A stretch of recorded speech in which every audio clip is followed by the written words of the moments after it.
Nziramu bajjukiza nti Salt Media, a church without walls, is going to celebrate 10 years. Izukubire Katonda omulamu. Bwe tumalako Okitoba ng'ennaku z'omwezi 3 Novemba luliba lwa Sunday, ensi n'ensi yakugwera ku Canaan kubanga Salt Media y'abantu.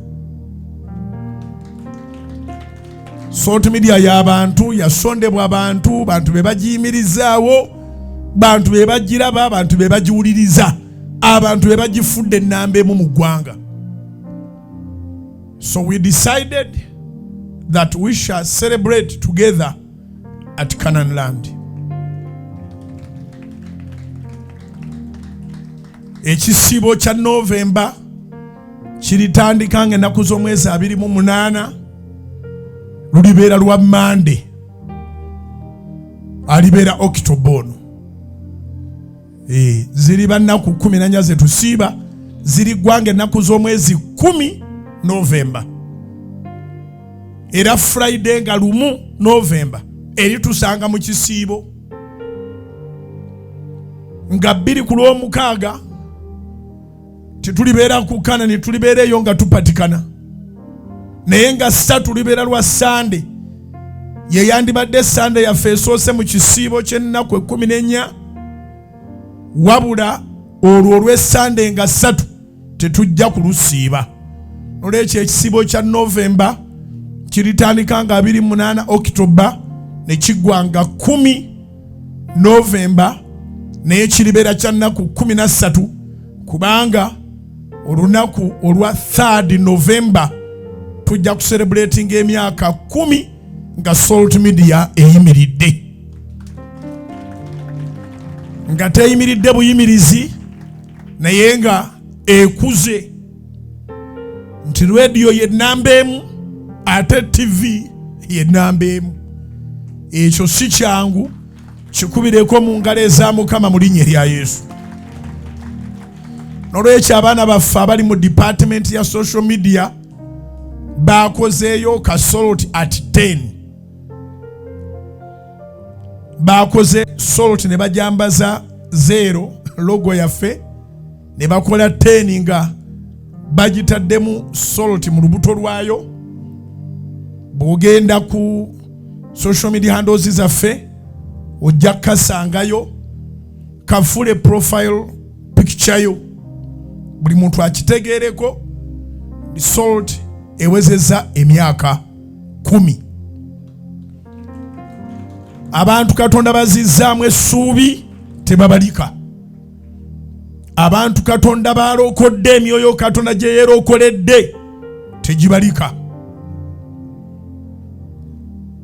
Abaali abaavu Mukama baagaggawazizzamu egyo emyaka nga tuli ku mpewo tebabalika. Ate nga tweyama nti eri 10 Mukama byakoze naffe bituwadde amaanyi, tugenda kubaweereza nga bwe tutabaweerezangako.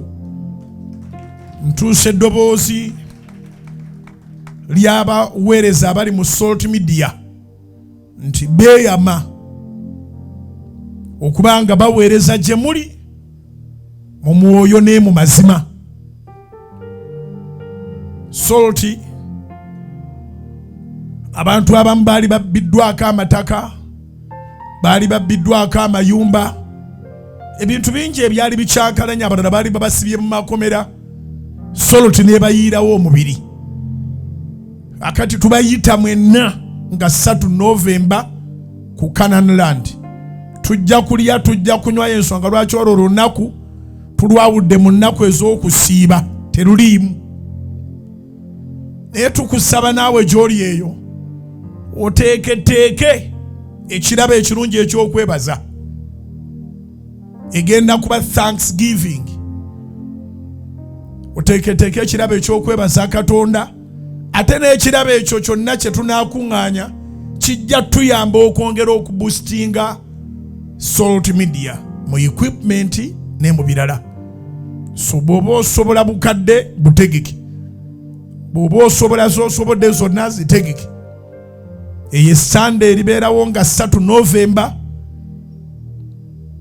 tujja kuwayo ekirabo eky'okwebaza Katonda olwa Salt Media nga kyanjawulo ku kimu kye10, nga kyanjawulo ku kirabo ekya bulijjo, nga kyanjawulo ku za Pentagoni.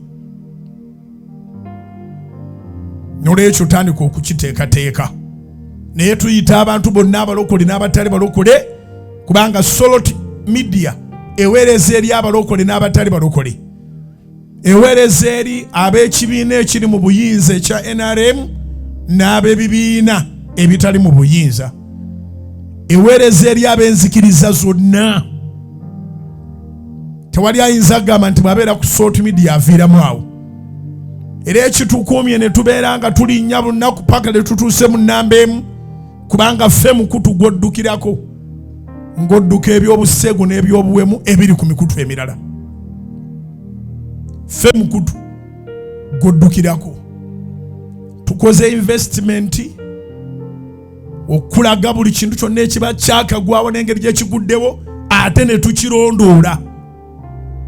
Emikutu emirala tegisobola kukola ekyo, kubanga kye bakola babuuza bagenda kufunira wa, bagenda kufunamu batya.